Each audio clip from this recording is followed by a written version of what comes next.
네, 하나님 말씀 같이 보도록 하겠습니다. 마가복음 12장 18절부터 27절까지 말씀입니다. 부활이 없다 하는 사두개인들이 예수께 와서 물어 이르되 선생님이여, 모세가 우리에게 써주기를 어떤 사람의 형이 자식이 없이 아내를 두고 죽으면 그 동생이 그 아내를 취하여 형을 위하여 상속자를 세울지니라 하였나이다. 7형제가 있었는데 마지가 아내를 취하였다가 상속자가 없이 죽고 둘째도 그 여자를 취하였다가 상속자가 없이 죽고 셋째도 그렇게 하여 일곱이 다 상속자가 없었고 최후의 여자도 죽었나이다. 일곱 사람이 다 그를 아내로 취하였으니 부활 때 곧 그들이 살아날 때에 그 중에 누구의 아내가 되리이까. 예수께서 이르시되 너희가 성경도 하나님의 능력도 알지 못함으로 오해함이 아니냐. 사람이 죽은 자 가운데서 살아날 때에는 장가도 아니가고 시집도 아니가고 하늘에 있는 천사들과 같으니라. 죽은 자가 살아난다는 것을 말할진대 너희가 모세의 책 중 가시떨기에 관한 글에 하나님께서 모세에게 이르시되 나는 아브라함의 하나님이요 이삭의 하나님이요 야곱의 하나님이로라 하신 말씀을 읽어보지 못하였느냐. 하나님은 죽은 자의 하나님이 아니요 산 자의 하나님이시라. 너희가 크게 오해하였도다 하시니라. 아멘. 아멘. 오늘 다룰 본문은요. 종교 지도자들이 자신의 그 완악한 마음을 전혀 돌이키지 않고 계속해서 집단적이고 정말 단계적으로 예수님을 올무를 놓기 위해서 이어지는 내용으로 오늘 본문 말씀은 펼쳐지게 됩니다. 우리가 함께 나눴던 첫 번째 단계에서는요. 바리새인과 헤롯 당원들이 예수님 앞에 올무를 놓는 장면이 펼쳐졌습니다. 사실은 바리새인과 헤롯 당원들은 서로 불화 관계에 있었던 사람들인데 오히려 서로 손을 잡고 예수님을 어떻게든지 올무에 넘기려고 세금에 관한 질문을 던집니다. 바리새인들은 평소에 하나님의 말씀을 율법을 굉장히 중요시 생각했고 전통을 중요시 했고 또 로마 정부로부터 흘러가는 그 세금에 대해서는 굉장히 부정적인 입장에 있었던 사람들입니다. 왜냐하면 그들이 내는 세금이요 로마의 이방 신전을 위해서 우상을 돕는 데 사용되었기 때문에 그들은 세리들을 경멸했었고 그러한 세금은 낼 수 없다라는 입장에 섰던 사람들이 바리새인들이었습니다. 그런 반면에 헤롯 당원들은요 로마 정부의 입장에서 대변했던 사람들이었기 때문에 철저하게 정치권과 연합을 했었고 당연히 세금을 내야 된다는 입장에 섰던 그룹이 바로 헤롯 당원들이었습니다. 그러면 이 두 그룹이 함께 손을 잡고 예수님 앞에 어떤 대답을 하든지 간에 세금 문제를 통해서 걸려 넘어지게 하기 위해서 그 질문을 하는 것을 보게 되는 것이죠. 그런데 그 상황 속에서 예수님은 뭐라고 말씀하시냐면 가이사의 것은 가이사에게 하나님의 것은 하나님께 돌려드리라는 대답을 통해서 바리새인들이나 헤롯 당원들이나 그 주님의 말씀 앞에 아무 대답하지 못하는 장면으로 우리가 말씀을 통해서 보게 되었습니다. 그런데 오늘 함께 나누는 이 두 번째 사두개파 사람들이 이제는 또 예수님 앞에 나와서 뭐라고 질문하냐면 부활에 대한 질문을 던지는 내용으로 시작됩니다. 여러분 사두개파 사람들은요 오늘 본문에서 등장하는 마가복음에서 처음 등장하고요. 그리고 마지막으로 등장하는 부분이 오늘 사두개파 사람들입니다. 그들은 죽음과 그 이후의 문제에 대해서 자기 생각으로 가득 찼던 사람들이거든요. 그래서 결국은 예수님한테 난처하게 해서 결국은 또 올무에 넘어뜨리게 하기 위해서 그 부활에 대한 질문을 던지는 것입니다. 그 당시에 이스라엘 사람들은 부활신앙을 갖고 있었어요.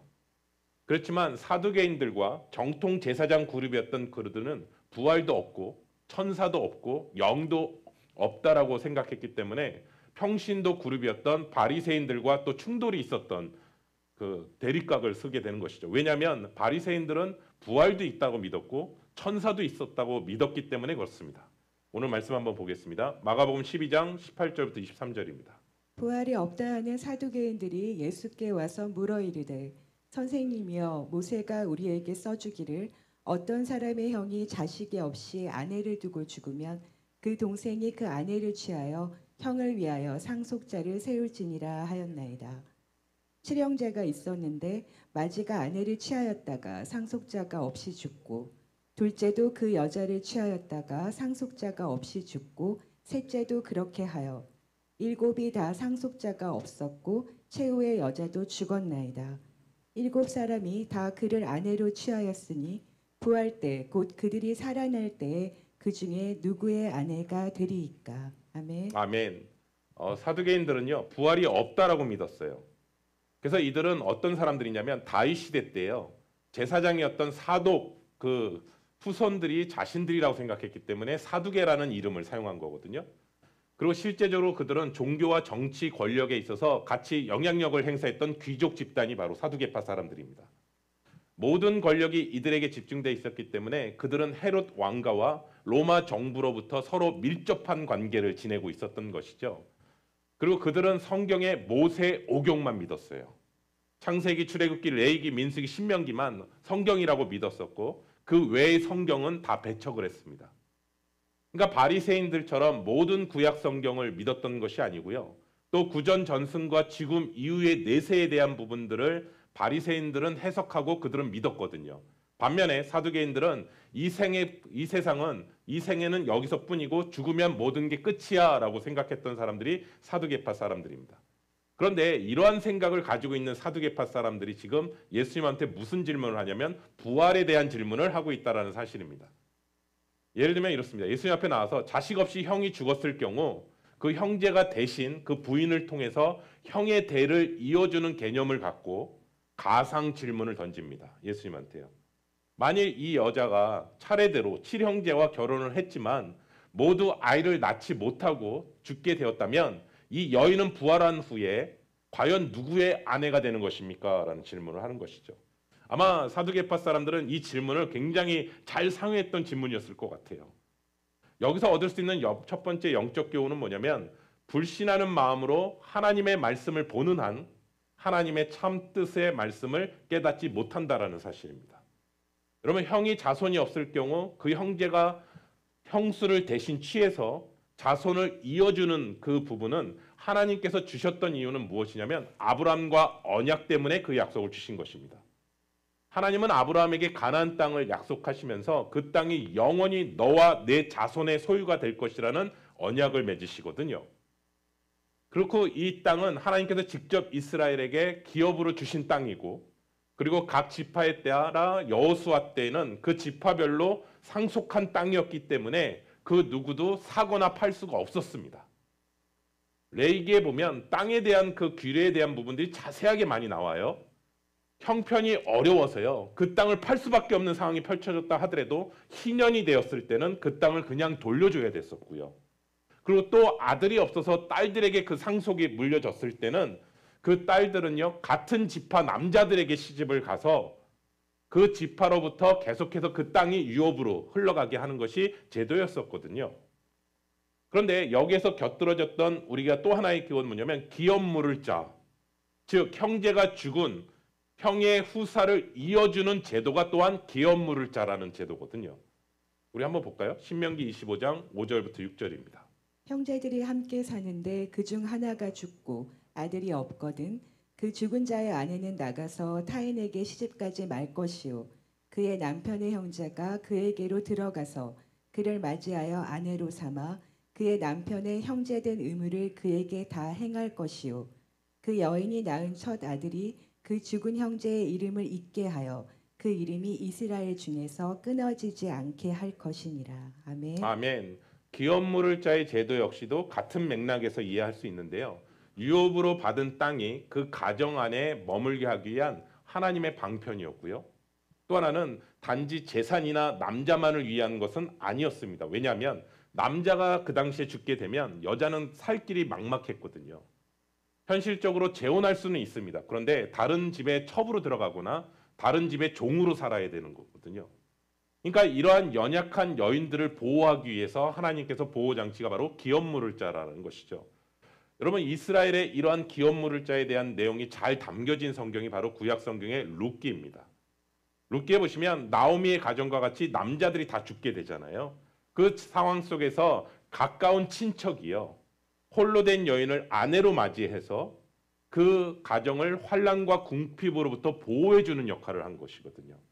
그러니까 그 가문의 대가 끊어지지 않게 하기 위해서 하나님의 마음을 가장 잘 대변했던 인물이 누구냐면 보아스라는 인물인 것이죠. 보아스는 자신의 재산을 손실을 감수하면서부터 나오미의 땅을 대신 사줍니다. 그리고 또 하나는 룻을 아내로 맞이하게 되는 것이죠. 그래서 보아스가 나오미에게 산 땅은요. 보아스의 가족에게 흘러가는 땅이 아니라 사실은 나오미와 룻을 통해서 태어나는 자녀에게 흘러가는 땅인 것이죠. 그러니까 어떤 분들은 그냥 보아스를 우리가 우리의 시각으로 본다면 굉장히 손해 보는 사람이죠.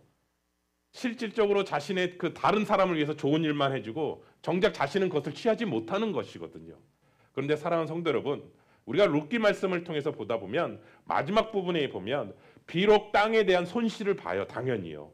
보아스는요. 그런데 하늘에서는 결코 그렇지 않다라는 사실을 성경은 얘기하고 있어요. 우리 한번 볼까요? 룻기 4장 16절부터 22절입니다. 나오미가 아기를 받아 품에 품고 그의 양육자가 되니 그의 이웃 여인들이 그에게 이름을 지어주되 나오미에게 아들이 태어났다 하여 그의 이름을 오벳이라 하였는데 그는 다윗의 아버지인 이새의 아버지였더라. 베레스의 계보는 이러하니라. 베레스는 헤스론을 낳고 헤스론은 람을 낳았고 람은 아미나답을 낳았고 암미나답은 나손을 낳았고 나손은 살몬을 낳았고 살몬은 보아스를 낳았고 보아스는 오벳을 낳았고 오벳은 이새를 낳고 이새는 다윗을 낳았더라. 아멘. 아멘. 룻기의 마지막 부분은 족보로 쭉 나오잖아요. 이 족보가 누구의 족보냐면 이스라엘의 가장 영향력이 있었던 그 왕 다윗 왕의 족보거든요. 룻이 나온 아들을 통해서 다윗의 왕의 대가 이루어지는 것을 보게 되는 거거든요. 그 족보에 남아있는 이름 중에 우리가 잘 알다시피 보아스라는 이름이 들어가 있습니다.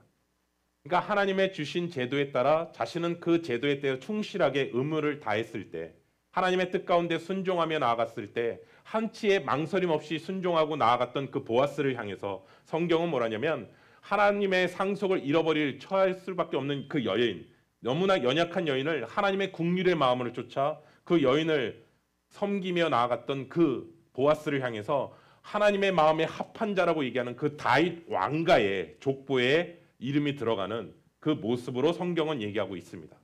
여러분 우리가 잘 알다시피 다윗 왕은요 예수 그리스도를 예표하는 인물이라서 마태복음에 보시면 족보가 쭉 흘러가게 되거든요. 거기에서도 족보에 올라가는 뜻밖의 놀라운 축복을 얻게 되는 사람이 바로 보아스라는 사람인 것이죠. 그러니까 그들의 평안을 위하고 그 일을 통해서 누구보다도 축복을 받았던 인물이 바로 보아스다라는 것을 성경은 얘기하고 있습니다. 사랑하는 성도 여러분, 우리가 하나님의 뜻에 따라 하나님의 일에 동참하는 사람들이 받는 복, 그것은 하나님께서 놀라운 회복과 구원의 사역에 동참하는 사람으로 기록된다라는 사실을 다시 한번 기억하기를 예수 그리스도의 이름으로 축원합니다. 근데 이러한 하나님의 마음에는 전혀 안중에도 없고요. 소위 종교 지도자들이라고 얘기하는 그 사두개파 사람들은 부활이라는 개념으로 말이 안 되는 것을 트집 잡기 위해서 예수님 앞에 기업물을 자에 대한 그 부분을 규례를 들고 나서 가상 질문을 하는 게 바로 오늘 본문의 내용이라고요. 그렇기 때문에 여기서 얻을 수 있는 영적인 교훈은 두 번째는 뭐냐면 우리가 선한 양심을 갖고 묻는 자에게 대답할 것을 항상 준비해야 되지만 또 하나는 분별의 지혜 또한 구해야 된다는 사실을 성경은 우리에게 얘기하고 있습니다. 볼까요? 베드로전서 3장 15절부터 16절입니다.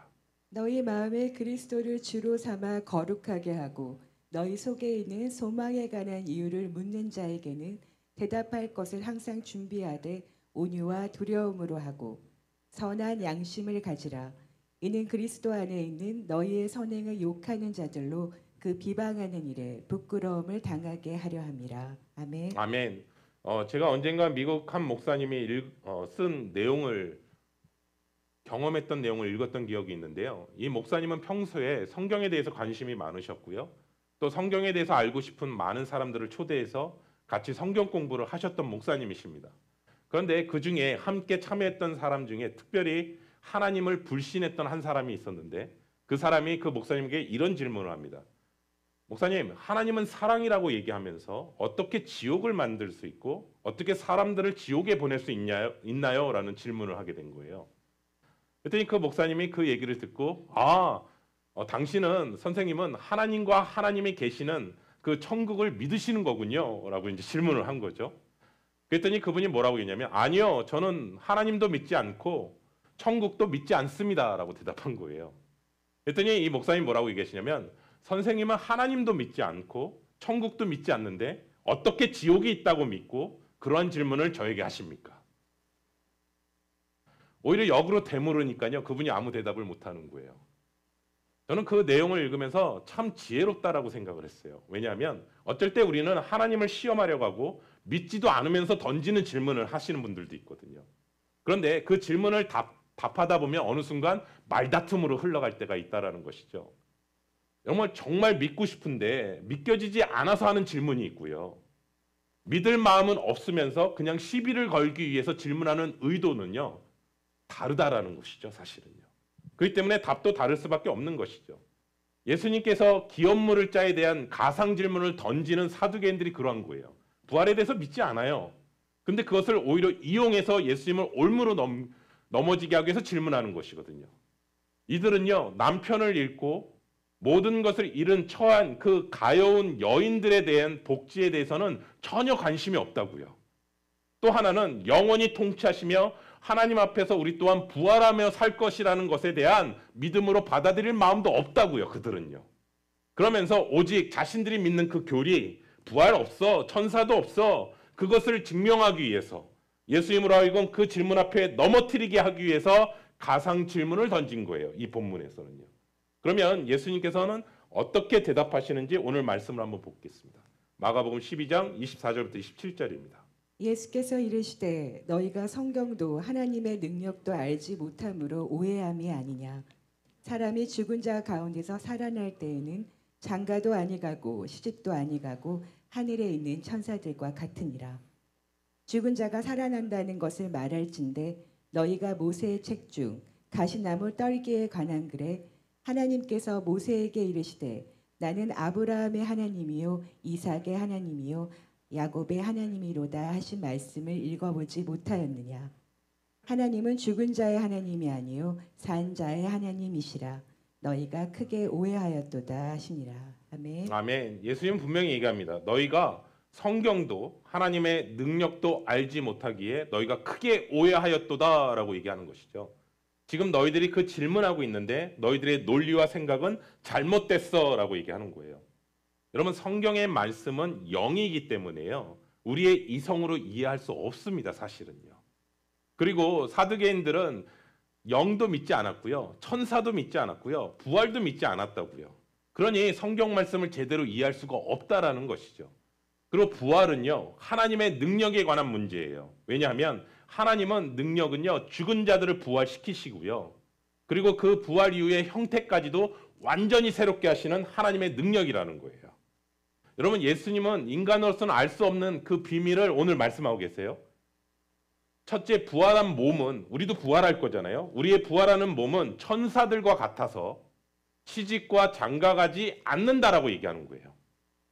예수님의 말씀에 따르면 우리가 나중에 부활이 되잖아요. 그러면 이 땅에 살던 방식으로 부활되는 게 아니라는 거예요. 다시 말씀드리면 천사와 같은 존재로 완전히 변화되어 부활하게 된다라는 것을 먼저 얘기하고 있어요. 그러면 천사와 같은 것은 뭐냐? 천사와 같은 거룩한 몸으로 부활된다라는 거예요. 그러니까 더 이상 슬픔, 근심, 걱정 그것이 없고요. 하나님 기쁨과 성령 충만함으로 삼위일체 하나님과 영원히 사랑 안에 거한다라는 것을 얘기하는 거예요. 그곳에 있는 모든 관계는요. 새로운 하나님의 가족이라는 개념으로 생겨지게 되는 것이고 예전에 맺었던 부부관계가 아니에요. 지금 여러분 옆에 있는 부부관계가 아니에요. 그리고 서로 간의 자식 간의 관계로 너와 내지 뭐 이렇게 따지고 그런 관계가 아니라 진정한 하나님 안에서의 가족 공동체가 되고 저와 여러분 한 명 한 명은요. 예수님의 거룩한 신부가 되는 거라고요. 예, 이 부분을 분명히 얘기하는 거거든요. 그럼 두 번째는 뭐냐? 하나님은 죽은 자의 하나님이 아니요 산 자의 하나님이시다라고 말씀하고 있어요. 그것은 26절, 27절 말씀에 얘기하고 있는데 이 부분은 출애굽기 3장 6절 말씀을 얘기해요. 여러분, 그들이 믿고 있는 성경은 모세 오경이라고 말씀드렸어요. 창세기, 출애굽기, 레위기, 민수기, 신명기만 붙들고 있어요. 근데 예수님이 정확하게 그 오경 중에 출애굽기 3장 6절 말씀을 얘기하시는 거예요. 그리고 너희들의 생각이 잘못됐다라는 것을 말씀을 통해서 얘기하십니다. 볼까요? 출애굽기 3장 6절입니다. 또 이르시되 나는 내 조상의 하나님이니 아브라함의 하나님, 이삭의 하나님, 야곱의 하나님이니라. 모세가 하나님 배웠기를 두려워하여 얼굴을 가리매. 아멘. 여러분, 예수님께서 이 말씀을 하신 이유는 사두개인들이 실은 너희들은 부활을 믿지 않고 있잖아 라는 그 숨은 의도를 드러내신 거예요. 너희는 한 번 죽으면 부활도 없고 그냥 끝이라고 생각하잖아. 그렇지 않아라고 말씀으로 얘기하는 거예요. 뭐라고 성경은 얘기하죠? 하나님은 아브라함의 하나님이요, 이삭의 하나님이요, 야곱의 하나님이라고 말씀하시거든요. 이들이 만약에 죽어서 더 이상 존재하지 않는 존재라면, 아브라함, 이삭, 야곱이 존재하지 않는 존재라면 이렇게 얘기해야죠. 하나님은 나는 아브라함의 하나님이었고 이삭의 하나님이었고 야곱의 하나님이었다라고 말씀하셔야죠. 만약에 그들이 존재하지 않는 존재라면. 그렇지만 하나님 앞에 영원히 살아있는 존재이기에 그들은요, 하나님은 현재 진행형으로 얘기하고 있다는 거예요.